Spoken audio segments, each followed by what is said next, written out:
Bienvenidos a un nuevo video de mi sección sobre países desaparecidos. La vez pasada hablamos de Vietnam del Sur y su aventura por la AFC. Hoy en cambio nos vamos al viejo continente. La Segunda Guerra Mundial produjo cambios muy abruptos en el mapa, especialmente en Europa, donde se produjeron la mayoría de los combates. Uno de los cambios más importantes se produjo en Alemania, con la división de este país en dos gobiernos de ideologías muy diferentes, las conocidas como Alemania Federal y Alemania Democrática. Pero lo que quizás no muchos saben es que durante algunos años existió también una tercera Alemania. Al sudoeste del actual país se encontraba el territorio conocido como Sarre, que durante la primera mitad del siglo XX fue motivo de disputa entre Alemania y Francia. Antes de seguir, quiero aclarar que durante estos primeros minutos me voy a dedicar a hablar exclusivamente de la historia de este territorio. Así que para los que solamente quieran saber sobre su selección de fútbol, su liga y sus equipos, adelántense un par de minutos. De todos modos les recomendaría que continúen porque la espera no es tan larga y además, para conocer mejor a su selección, también es necesario saber un poco sobre lo que fue su historia. Pero en fin, la derrota de Alemania en la Primera Guerra Mundial hizo que entre tantas pérdidas sufridas tras el Tratado de Versalles, el Sarre pasara a ser un territorio manejado por la Sociedad de Naciones, la predecesora de las actuales Naciones Unidas. Su ocupación duraría un total de 15 años, cuando fue devuelto a Alemania en 1935, que por aquellos tiempos era gobernada por un dictador austríaco con bigote de escoba. No había peor momento en la historia para que este territorio se reincorporara de vuelta a manos alemanas. El resto de la historia es conocida. 4 años más tarde, se daría comienzo a la Segunda Guerra Mundial y todo fue un descontrol. Estando Sarre en el límite con su enemiga Francia, la zona fue un enorme centro de combate. Tras la derrota de los alemanes en manos de los aliados, se produjo una división del territorio por parte de las potencias vencedoras. El territorio germano se partió en 4 porciones, ocupadas por Estados Unidos, el Reino Unido, Francia y la Unión Soviética. 4 años más tarde, con las tensiones un poco más aliviadas, Alemania recuperó su independencia y los aliados abandonaron la zona. Aunque las diferencias ideológicas provocaron que la zona soviética se convirtiera en la República Democrática Alemana, también conocida como Alemania Oriental, y en el territorio occidental, que había sido ocupado por el resto de los aliados, se fundó la República Federal de Alemania. La capital de Berlín, a pesar de estar enclavada en la zona oriental, también fue dividida por las dos facciones, produciéndose más tarde la construcción del muro.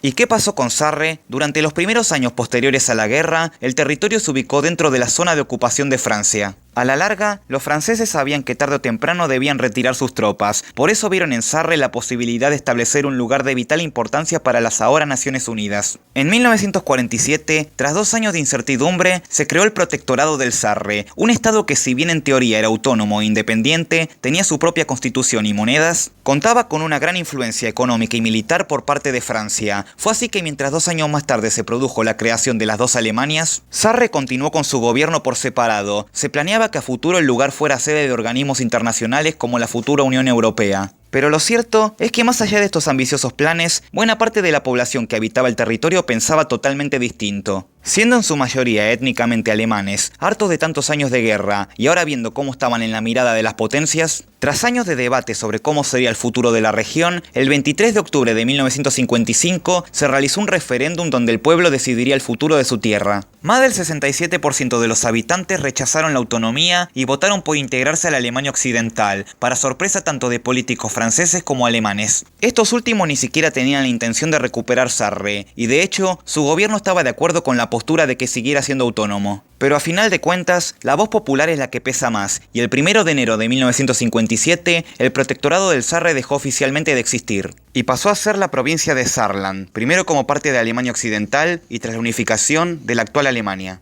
Ahora sí, el fútbol en Sarre, más allá de la enorme influencia que tenía de las potencias extranjeras, por fuera, el territorio era visto y considerado como un país independiente. Por lo que su selección no tuvo ningún inconveniente de jugar partidos de carácter internacional. El equipo nacional fue fundado el 25 de julio de 1948. La base de la selección era el FC Saarbrücken, el club más poderoso del protectorado, y que incluso, durante los primeros años, compitió en la segunda división francesa, aunque luego se retiró de la misma. Este equipo también tuvo el honor de jugar la primera edición de la Copa de Europa en 1955, la única edición en la historia que se jugó con Sarre independiente y con un cupo para la misma. Allí se enfrentó al Milan de Italia, donde incluso lograría la hazaña de ganarle 4-3 en el mismísimo San Siro, aunque luego serían goleados y eliminados por el equipo rosonero en casa. Siendo Saarbrücken el único club profesional, los otros equipos del pequeño territorio formaron parte de una liga de origen amateur, que de vez en cuando también aportaban sus mejores jugadores a la selección, sumados al equipo base. Durante sus primeros años, el seleccionado jugó varios amistosos ante equipos B de Francia, Austria y Suiza. Pueden ver los resultados y fechas ahora mismo en pantalla.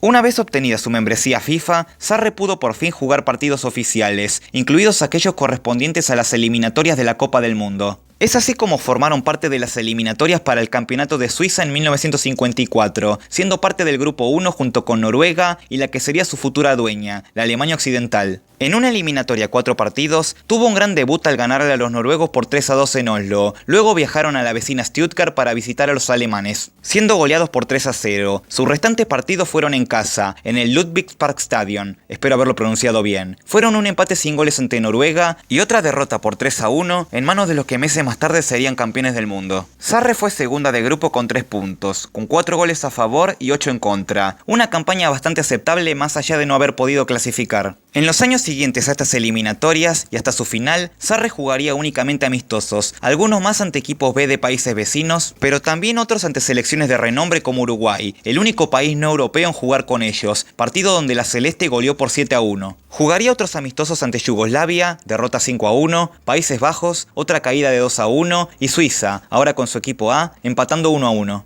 El último partido de la selección en su historia se disputó el 6 de junio de 1956 en Ámsterdam, nuevamente ante los neerlandeses, siendo derrotados por 3-2. Karl Ringel, a los 86 minutos, marcaría el que sería el último gol en la historia de este combinado nacional. Jugaron un total de 19 partidos, ganando 6, empatando 3 y perdiendo 10, con 36 goles a favor y 54 en contra. Sus máximos goleadores fueron Herbert Martin y Herbert Binker con 6 anotaciones cada uno. Y el jugador con más presencia fue Valdemar Filippi con 19 partidos vistiendo la camiseta nacional. Su entrenador era el legendario Helmut Schön, quien más adelante dirigiría la selección de Alemania Federal, ganando la Eurocopa del 72 y el Mundial del 74. Como ya explicamos anteriormente, empezado el año 1957, el protectorado del Sarre desapareció oficialmente y con ello también su selección. Desde ese año hasta la actualidad, los futbolistas nacidos en este territorio representaron primero al equipo de Alemania Occidental y luego al de la actual selección alemana. Su liga amateur fue incorporada a las categorías regionales, también conocidas como Oberligas. Y su equipo más exitoso, el Saarbrücken, si bien perdió el protagonismo europeo que tenía en sus etapas de independencia, llegó a jugar varias temporadas en la Bundesliga y actualmente está en tercera división. Contrario a lo sucedido en Vietnam o Yugoslavia, aquí el final de la selección no se produjo por intermedio de ninguna guerra ni tensiones de por medio, sino que por fortuna, el final de Sarre ocurrió exclusivamente por la decisión de su propio pueblo. Y si nos fijamos en todas las maneras posibles que puede desaparecer una selección, esta era sin dudas la mejor manera de despedirse. Pero en fin, gente, ¿qué les pareció la historia del fútbol en este territorio? Si quieren ver más de estos casos, por favor denle like a este video, suscríbanse al canal, activen la campanita y síganme en Instagram para estar al tanto de las novedades del canal. Ahora sí, yo me despido, les habló Futboqueando y hasta la próxima.